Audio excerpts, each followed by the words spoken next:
अगस्त का महीना चल रहा है, अडेनियम लगाने के शौकीन है तो इस टाइम पर अडेनियम बहुत अच्छे से ग्रो करेगा। आप रिपोर्टिंग करना चाहते हैं तो रिपोर्टिंग कर सकते हैं, प्रूनिंग कटिंग करना चाहते हैं तो वो भी कर सकते हैं, क्योंकि विंटर में थोड़ा सा ये स्लीपिंग जोन में डोरमेंसी पीरियड में रहते हैं। अडेनियम एक डिजर्ट रोज होता है जिसको रेगिस्तानी गुलाब के नाम से भी जाना जाता है।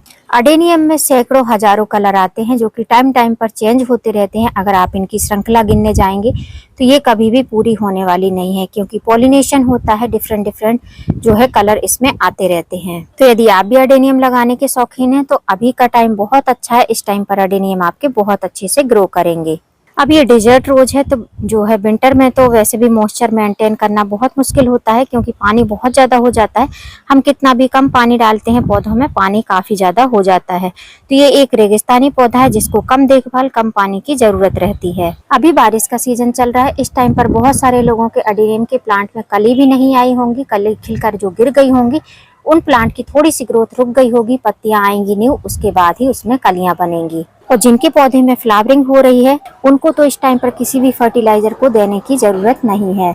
यदि इस तरीके से कलियां बनी हुई हैं, कलियां ब्लूम नहीं हुई हैं, ऐसी बंधी हुई कलियां हैं, तब तो आप पौधे में फर्टिलाइजर दे सकते हैं। अगर कलियां इस तरीके से खिल गई हैं, फूल का रूप ले ली हैं, तो आपको उसमें कोई भी फर्टिलाइजर देने की जरूरत नहीं है। अब ऐसे ब्लूम हुए फ्लावर प्लांट में अगर आप फर्टिलाइजर देते हैं, जैसे कि आपको ये दिखाई दे रहा है, यहाँ पर ब्लूम हो रहे हैं, और अगर आपको कहीं भी यहाँ पर कलियां दिखाई देती हैं तो आप सोचेंगे कि इसमें हम फर्टिलाइजर दे दें तो पौधा हमारा जो है बहुत सारे फूलों से भर जाएगा। तो ये जो खिले हुए फूल हैं 6 से 7 दिन तक एक फ्लावर जो है स्टे करता है, अगर मौसम अच्छे से चलता है। आप फर्टिलाइजर दे देंगे तो ये जो खिले हुए फूल हैं ये बहुत जल्दी से फेड होकर झड़ जाएंगे।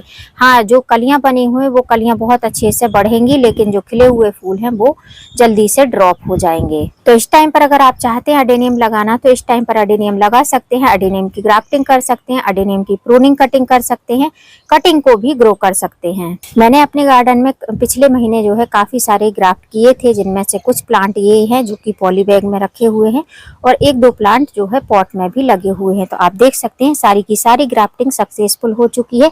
ऑलमोस्ट 30 प्लांट को मैंने ग्राफ्ट किया था, जो कि कुछ पॉट में लगे हुए थे, बड़े साइज के भी थे, और कुछ जो है बेबी प्लांट थे जिनको मैंने ग्राफ्ट किया था। तो कुछ में तो कलियां बनी थी लेकिन कलियां ब्लूम नहीं हो पाई, क्योंकि स्पेस इनफ नहीं था। जैसे कि आप देख रहे हैं बहुत ही छोटे छोटे से पॉली बैग में मैंने इनको लगा कर रखा हुआ है, तो पॉली बैग भी फट गए हैं।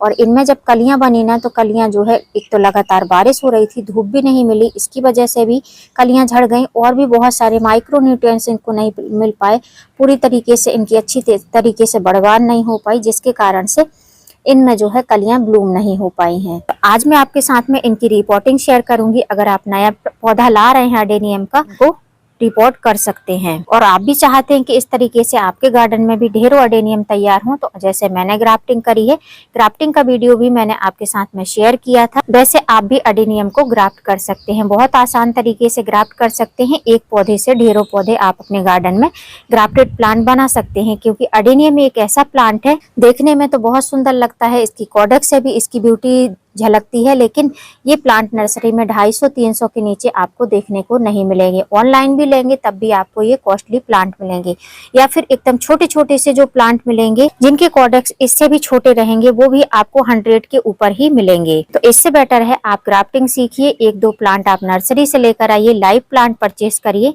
जो कि आप देख पाए कि किस तरीके के प्लांट है। उन्हीं प्लांट को आप थोड़ा सा मेच्योर करके, बड़ा करके अपने गार्डन में नए नए ग्राफ्ट करके प्लांट बना सकते हैं। तो इन्हीं पौधों में से आज एक पॉलीबैग का पौधा आज आपके साथ में रिपोर्टिंग शेयर करने वाली हूँ। तो ये वाला पॉलीबैग जो है ये फट गया है, तो इसी की आज मैं रिपोर्टिंग करूंगी। इसमें एक ही मैंने 2 ग्राफ्टिंग करी थी, लेकिन दूसरी ग्राफ्टिंग ज्यादा बारिश होने के कारण सक्सेसफुल नहीं हो पाई, लेकिन अभी भी उसमें आई ओपन हो रही है, तो उसको मैंने ऐसे ही छोड़ दिया है। और दूसरी तरफ की जो ग्राफ्टिंग है उसमें 2 ब्रांच निकली हैं, आज इसी को मैं रिपोर्टिंग करने वाली हूँ। अब ये जो मैंने जितने भी प्लांट ग्राफ्ट किए हैं सारे एक कलर के नहीं है, डिफरेंट डिफरेंट कलर की मैंने इनमें ग्राफ्टिंग करी थी। हाँ, ये है कि मैंने इनमें कोई टैग वगैरह नहीं लगाया है, तो मुझे नहीं पता है कि इनमें किस तरीके के फ्लावर आएंगे, लेकिन जो भी मेरे पास में न्यू प्लांट थे जो कि काफी अच्छे अच्छे प्लांट थे, उनकी मैंने इन पे ग्राफ्टिंग करी है। अब जब भी अडेनियम की रिपोर्टिंग करते हैं तो आपको हमेशा याद रखना है कि अडेनियम एक डेजर्ट रोज है। डेजर्ट रोज है तो इसकी मिट्टी में रेत की मात्रा काफी अच्छी होनी चाहिए और सॉइल एकदम वेल ड्रेन होनी चाहिए, जिससे कि पौधा आपका हेल्दी चलता रहे। इसमें पानी बिल्कुल भी स्टोर नहीं होना चाहिए। पॉट किस तरीके का यूज करना है, तो पॉट आप कैसा भी यूज कर सकते हैं। वेस्ट मटेरियल में भी अडेनियम को आप ग्रो कर सकते हैं बहुत आसानी से। फर्क इतना है कि अडेनियम का जो पॉट है, आपने जो भी प्लांट के लिए पॉट लिया है, उसमें नीचे जो छिद्र बने रहते हैं, ड्रेनेज होल रहते हैं, वो काफी अच्छे होने चाहिए, जिससे कि पौधे में जितना भी एक्स्ट्रा वाटर रहेगा वो सारा ही निकल जाए। अडेनियम एक ऐसा प्लांट है जिसको आप पानी जितना भी कम देंगे उतना ही अच्छा हेल्दी रहेगा, मरेगा नहीं पौधा कभी भी। लेकिन पौधे में एक्स्ट्रा पानी हो जाएगा तो पौधा नीचे से गल जाएगा, ऊपर से आपको हरा ग्रीन और फूलों से भरा हुआ दिखाई देगा और अचानक से पौधा आपको रिस्पॉन्स करेगा, पूरा ही पौधा नीचे से गल के गिर जाएगा। क्योंकि अडेनियम का जो कॉडेक्स रहता है, इस कॉडेक्स में जो ये आपको मोटापन दिखाई देता है, इसी में ये पानी स्टोर करके रखता है। आप जब भी इसमें वाटरिंग करते हैं तो ये आधा पानी तो आपको ऊपर दिखाई देगा कि पौधा हेल्दी चल रहा है, बाकी का एक्स्ट्रा जो पानी रहता है वो इसमें अंदर स्टोर करके रखता है। तो इसमें खाली पानी ही भरा रहता है, जिसकी वजह से आपको अडेनियम को डेली पानी डालने की जरूरत नहीं है। आप हफ्ता 10 दिन में भी अडेनियम में पानी देंगे तो आपका अडेनियम बहुत अच्छे से ग्रो करेगा। तो जो लोग वर्किंग पर्सन है वो जो है अडेनियम को ग्रो कर सकते हैं। इसकी देखभाल बहुत कम है और इसमें वाटरिंग वगैरह पेस्ट अटैक भी बहुत कम लगते हैं। तो इस प्लांट की मैं रिपोर्टिंग करने वाली हूँ। आप देख सकते हैं पॉली बैग में लगा हुआ प्लांट है, काफी हेल्दी प्लांट है, इसका कॉडेक्स भी काफी हेल्दी है और देख सकते हैं रूट बॉल के साथ में ये ब्रेक कर गया है, इस पॉली बैग को इसने फाड़ दिया है। तो इसके लिए हमको सॉइल मिक्स कैसी बनानी है। अडेनियम की सॉइल ऐसी होनी चाहिए जिसमें पानी स्टोर नहीं होना चाहिए। तो सबसे पहले आपको लेना है सैंड। डेजर्ट रोज है, इसका मतलब आपको रेत की मात्रा लेना है। अब रेत की मात्रा आप ज्यादा कम कर सकते हैं, मैंने जो है इतनी मात्रा ली है एक प्लांट के हिसाब से। दूसरी चीज आपको लेना है गोबर खाद, जो कि सड़ी हुई होनी चाहिए। आप देख सकते हैं ये मेरी जो गोबर खाद है आपको मिट्टी की तरह दिख रही होगी, तो ये सड़ी हुई गोबर की खाद है। आप चाहें तो, आपके पास में सड़ी हुई गोबर की खाद नहीं है तो आप जो है वर्मी कंपोस्ट का भी यूज कर सकते हैं। तीसरी चीज आपको जरूर लेना है जो है मिट्टी। अगर आप मिट्टी मिक्स करके ये अडेनियम के प्लांट को लगाते हैं तो आपको रिस्पांस बहुत अच्छे देखने को मिलेंगे। अगर आप सोचें कि खाली सैंड में आप लगा दें तो सैंड में किसी प्रकार का न्यूट्रिशंस नहीं होते हैं, जो कि पौधे के लिए हार्मफुल रहता है। कुछ दिन के लिए पौधा आपका हेल्दी चलेगा, लेकिन अगर आप वर्मी कंपोस्ट के साथ में मिट्टी भी 1 मुट्ठी 2 मुट्ठी यूज कर लेंगे तो आपका पौधा बहुत हेल्दी रहेगा। तो मैंने 2 मुट्ठी इसमें ले ली है मिट्टी और लगभग 3 मुट्ठी के करीब मैंने गोबर खाद ली है, बाकी का सैंड है। सैंड की मात्रा हमको सबसे ज्यादा रखनी है। नेक्स्ट चीज हमको यूज करना है फंजीसाइड। अभी इसका मौसम है तो इसमें अगर आप रिपोर्टिंग करते हैं, फंगस बहुत जल्दी लगता है अडेनियम के रूट में, तो आप जो है इसमें फंजीसाइड का यूज कर सकते हैं। आप फंजीसाइड में अगर आप अडेनियम वगैरह लगा रहे हैं तो आप साफ का फंजीसाइड यूज कर सकते हैं। मैंने जो लिया है ये साफ का फंजीसाइड है, जो कि आपको ऑनलाइन ऑफलाइन बहुत आसानी से नर्सरी वगैरह में अवेलेबल हो जाएगा। अब इन चारों चीजों को हम बहुत अच्छे से मिक्स कर लेंगे। अब जिन लोगों के पास में एक्स्ट्रा और भी कोई फर्टिलाइजर नहीं है गोबर खाद के अलावा, तो आप जो है ऐसे ही एज इट इज ऐसे ही अपने गमले में पौधे को लगा सकते हैं। लेकिन अगर आप चाहते हैं कि आपके अडेनियम के प्लांट में बहुत अच्छे से फ्लावरिंग हो, उसका कॉडेक्स काफी अच्छा हेल्दी रहे, पौधा एकदम हेल्दी चले, उसको किसी भी प्रकार के पोषक तत्व की कमी ना हो, तो जो फर्टिलाइजर आगे डालने वाली हूँ वो आप यूज कर सकते हैं। तो ये मिट्टी हमारी रेडी हो चुकी है। उसके बाद में ये जो पॉली बैग है ये ऑलरेडी फटा हुआ है, तो इस पॉली बैग को हम निकाल लेंगे। आप देख सकते हैं इस तरीके से प्रॉब्लम होने लगती है अडेनियम के प्लांट में जब पानी स्टोर होने लगता है। वैसे तो पॉली बैग बहुत छोटा था कॉडेक्स के हिसाब से, तब भी आप देख सकते हैं इसमें व्हाइट ऐसा होने लगा, तो ये ज्यादा पानी की वजह से होता है। इस तरीके का हमारा ये रूट बॉल है जो हमको प्लांट रिपोर्ट करना है। बहुत छोटा सा प्लांट है, लेकिन जब इसमें फ्लावर ब्लूम होंगे तो बहुत ही सुंदर देखने में लगेंगे। तो ऐसे इसमें रूट बने हुए हैं, ऊपर से काफी अच्छा कॉडेक्स भी बना हुआ है। अब इस प्लांट को लगाने के लिए हम पॉट किस तरीके का यूज करेंगे। अब नॉर्मली जब भी मैं अडेनियम लगाती हूँ तो बड़े अडेनियम के लिए इस तरीके का पॉट लेती हूँ नर्सरी वाले, और छोटे बेबी अडेनियम के लिए इस तरीके के छोटे छोटे पॉट लेती हूँ, और जो उनसे थोड़े से बड़े अडेनियम रहते हैं उनके लिए इस तरीके के पॉट का यूज करती हूँ। तो ऑलमोस्ट जितने भी प्लांट में लगाती हूँ, मोस्टली प्लांट 99% प्लांट में प्लास्टिक के गमले में ही लगाती हूँ। लेकिन इस बार ऐसा नहीं है, आज मैं प्लास्टिक के गमले में नहीं, सिरामिक के गमले में एडेनियम के प्लांट को लगाने वाली हूँ। तो किस तरीके का पॉट आपको लेना है, अगर आप सिरामिक के पॉट में लगा रहे हैं एडेनियम का प्लांट, तो किस तरीके का पॉट होना चाहिए, कैसा उसमें ड्रेनेज होल होना चाहिए। तो ये रहा वो पॉट जिसमें मैं एडेनियम को लगाने वाली हूँ। ओवल शेप में आपको ये पॉट दिखाई दे रहा है, और ये नया पॉट नहीं है, ये पुराना पॉट है जिसमें मैंने इंडोर प्लांट जो रहते हैं, स्नेक प्लांट वगैरह लगा कर रखती थी। 3 साल पुराना पॉट है जो कि मैं नर्सरी से परचेज करी थी। आप इसमें ड्रेनेज होल देख सकते हैं, काफी अच्छा ड्रेनेज होल है। तो अगर इस तरीके के ड्रेनेज होल वाले आपको प्लांटर मिलते हैं सिरामिक के, तो आप उनको ले लीजिए और उनमें आप अपने पॉट को रिपोर्ट कर सकते हैं। आप इसके ड्रेनेज होल को कवर करने के लिए इस तरीके की ठीकरी का यूज कर सकते हैं, जो कि मटके की हो सकती है या दिए वगैरह की, जो पुराने दिए रखे हों वैसी होनी चाहिए। जब भी ठीकरी का यूज करते हैं तो एकदम फ्लैट नहीं होना चाहिए, इस तरीके से नीचे का पार्ट जो है थोड़ा सा ऊंचा होना चाहिए। ऐसे आपको रखना है, जिससे कि जब आप रखेंगे तो नीचे से थोड़ा सा गैप होना चाहिए, जो कि एक्स्ट्रा वाटर रहेगा वो बहुत आसानी से निकल जाएगा। और 1-2 ठीकरी और भी रख देने का, जिससे कि थोड़ा सा मॉइस्चर लेवल अच्छा रहेगा, नीचे थोड़ा सा गैप रहेगा, तो जो पानी रहेगा वो आसानी से निकल पाएगा। अब जो ये हमने सॉइल मिक्स बनाया है इसको हम इसमें फिल करेंगे, लेकिन इसको जो है हमको हाफ फिल करना पड़ेगा। उसके बाद ही हम इस प्लांट को रखकर इसमें देखेंगे। तो हमको कॉर्डेक्स ऊपर चाहिए। ये जो कॉर्डेक्स आपको दिखाई दे रहा है इसको मैं थोड़ा सा और ऊपर करूंगी, और जो ये सॉइल मिक्स है इसको थोड़ा सा नीचे करूंगी। तो हम लगभग इतना ऊंचा रखेंगे इसको। तो अभी इसमें हमको और भी सॉइल फिल करनी पड़ेगी। अब गमले को मैंने आधा फिल कर दिया है। इसके बाद में हम इसकी सॉइल को थोड़ा सा हटाएंगे। आपको जो लग रहा है कि फंगस की तरह, तो वो फंगस वगैरह कुछ भी नहीं रहेगा, पौधा एकदम हेल्दी चलेगा। जब आपको कॉर्डेक्स हेल्दी चाहिए, कॉर्डेक्स विजिबल रहे, एक शेप दिखाई दे, तो उसके लिए आपको करना यही है कि जो ऐसी छोटी छोटी सी रूट रहती हैं उनको आपको हटा देना है। आप चाहो तो फंजीसाइड भी लगा सकते हो, या जिस तरीके से मैं रिपोर्ट कर रही हूँ वैसे आप रिपोर्ट करेंगे तो आपको कोई भी प्रॉब्लम नहीं होगी। और जो घास फूस वगैरह निकलती है उसको भी आपको टाइम टू टाइम हटाते रहना है। तो मैंने ऊपर की रूट को हटा दिया है। अब हम इसको ऐसे ही रखेंगे इसमें।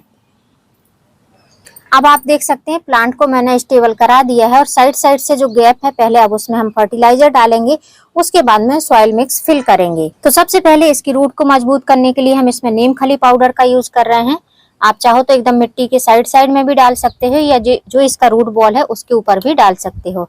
तो ये हमने नीम खली डाल दी है, जिससे इसकी रूट काफी अच्छी मजबूत होंगी। उसके बाद में हम इसमें डालेंगे फास्फोरस फर्टिलाइजर, जो कि एडेनियम का पसंदीदा फर्टिलाइजर होता है। तो इससे कॉर्डेक्स भी काफी अच्छा हेल्दी होता है, और ये जो ब्रांचेस रहती हैं काफी अच्छी मोटी मोटी सी निकल के आती हैं। तो इसका यूज करेंगे। अब बहुत सारे लोग बोलते हैं कि हम जब बोन मील डालते हैं तो चींटियां वगैरह हो जाती हैं, या जो हम नीम खली यूज करते हैं तो उसमें फंगस की तरह व्हाइट व्हाइट फफूंद की तरह हो जाता है। तो अभी आगे मैं आपको बताऊंगी आपको क्या काम करना है, जिससे कि आपके पौधे में ऐसी कोई प्रॉब्लम नहीं होने वाली है। तो इसको हमको दोनों चीजों को ऐसे कर देना है। तीसरा चीज चाहिए हमको, इसमें फ्लावरिंग चाहिए। फ्लावरिंग को इंक्रीज करने के लिए हम इसमें potassium rich fertiliser organic potash का यूज कर रहे हैं, जिसको बायो पोटास भी कहा जाता है। 1 टेबल स्पून आपको लेना है अगर आपका प्लांट 1.5 साल का है, और अगर उससे छोटा प्लांट है तो उसके लिए आप हाफ टेबल स्पून का यूज कर सकते हैं। इस तरीके से ग्रेन्यूल फॉर्म में आता है। कलर आपको डिफरेंट डिफरेंट मिल सकते हैं, ब्लैक कलर में मिल सकता है, ब्राउन कलर में मिल सकता है। आप देख सकते हैं ये लाइट पिंक कलर में मेरे पास में ऑर्गेनिक पोटास था। नेक्स्ट हमको 1 टेबल स्पून यूज करना है माइक्रोन्यूट्रिएंट सीविड, जो कि हमारे पौधे में हर प्रकार के पोषक तत्व की कमी को पूरा करता है। इसको अगर आप डाल देते हैं तो पौधा आपका हरा भरा भी बना रहेगा, हेल्दी भी बना रहेगा। इतना करने के बाद में जो ये हमने सॉइल मिक्स बनाया है, इस सॉइल मिक्स से हम इसको कवर कर देंगे, और एकदम स्टेबल करके सेंटर में ही प्लांट को रखना है, जिससे कि आने वाले टाइम पर जब फूल खिलेंगे तो एकदम सेंटर में प्लांट रहेगा, देखने में काफी सुंदर लगेगा। और मिट्टी को आपको काफी अच्छे से फिंगर से दबा देना है, जिससे कि इसमें एयर बबल्स ना बने। जब हम इसमें वाटरिंग करेंगे तो इसमें किसी प्रकार की एयर वगैरह नहीं जानी चाहिए। मिट्टी का गमला है, अगर ये प्लास्टिक का गमला होता तो इसको हम उठा के ऐसे ऐसे टैप कर देते, लेकिन इसको हम नहीं कर सकते हैं। इसलिए मिट्टी को जब भी आप भरते जाते हैं स्टार्टिंग से ही धीमे धीमे इसको इस तरीके से आपको प्रेस करते जाना है। अब बहुत सारे लोग क्या करते हैं कि रिपोर्टिंग करने के बाद में इसमें वाटरिंग नहीं करते हैं, लेकिन मैं वाटरिंग करती हूँ। तो हम वाटरिंग तो करेंगे, लेकिन बहुत ज्यादा एक्स्ट्रा वाटरिंग नहीं करेंगे। उसका रीजन ये है कि हमारे यहाँ पर बारिश गिर रही है, तो इसको मैं बारिश के पानी में ही रखने वाली हूँ। तो हम इसमें थोड़ी सी मात्रा में पानी डालेंगे। तो एक खाली गिलास लेंगे जिसमें कि नॉर्मल वाटर हमको डालना है, जितना पानी डालना है उतना ही हम इसमें लेंगे। तो मैं 1 गिलास पानी ले रही हूँ इसमें नॉर्मल वाटर। 1 गिलास पानी में लगभग 4 से 5 चुटकी के करीब में इसमें एप्सम सॉल्ट का यूज कर रही हूँ, जिसमें मैग्नीशियम सल्फेट रहता है। जब भी आप किसी प्लांट की रिपोर्टिंग करते हैं तो रिपोर्टिंग के टाइम पर अगर आप एप्सम सॉल्ट का यूज करते हैं तो रिपोर्टिंग शॉक से आपका प्लांट बचा रहता है, उसको रिपोर्टिंग शॉक नहीं लगता है, प्लांट आपका इंस्टेंट ग्रोथ करने लगता है। तो इसका यूज करना है। अगर आप 1 लीटर पानी ले रहे हैं तो 1 टेबल स्पून आप इसका यूज कर सकते हैं। एप्सम सॉल्ट एक ऑर्गेनिक फर्टिलाइजर रहता है जो कि पानी में बहुत अच्छे से वाटर सोल्यूबल हो जाता है। उसके बाद में 4 से 5 चुटकी के करीब 1 गिलास के हिसाब से मैं इसमें ले रही हूँ फंजीसाइड पाउडर। साफ का फंजीसाइड पाउडर है। इसका यूज इसलिए कर रही हूँ कि जब इसको हम पानी के साथ में देंगे तो नीचे जड़ों तक जाएगा, और जो हमने छोटी छोटी सी रूट थी उनको कट किया था तो उसमें भी फंजीसाइड लग जाएगा, तो पौधा हमारा हेल्दी रहेगा, किसी प्रकार का फंगस अटैक नहीं होगा। अब ये दोनों ही चीज अच्छे से मिक्स हो चुकी हैं, तो अब इसको हम पौधे में डालेंगे। पौधे में डालने के लिए आपको क्या करना है, ऐसे फिंगर्स लगा लेना है। आप डायरेक्ट इसमें नहीं डालना है आपको, नहीं तो जो हमने ऊपर कोडेक्स करके रखा है, कोडेक्स के साइड साइड से पूरी ही मिट्टी हट जाएगी, तो फिर ये कोडेक्स हेल्दी तरीके से ग्रोथ नहीं करेगा। तो आप कोशिश करिए कि हाथ पर डालिए, ऐसे हाथ से जो है ये जो हमने लिक्विड बनाया है ये जड़ों में जाना चाहिए। अब यदि आपके यहाँ पर मौसम खुला हुआ है तो आप इसमें भरपूर मात्रा में एक बार पानी डाल सकते हैं, लेकिन मैं बहुत ज्यादा पानी नहीं डाल रही हूँ क्योंकि हमारे यहाँ पर मौसम थोड़ा सा बिगड़ा हुआ है, तो इसलिए मैं इस तरीके से फंजीसाइड वाला पानी डालकर इस पौधे को ऐसी जगह पर रखूंगी जहाँ पर बहुत ज्यादा बारिश का पानी ना आता हो।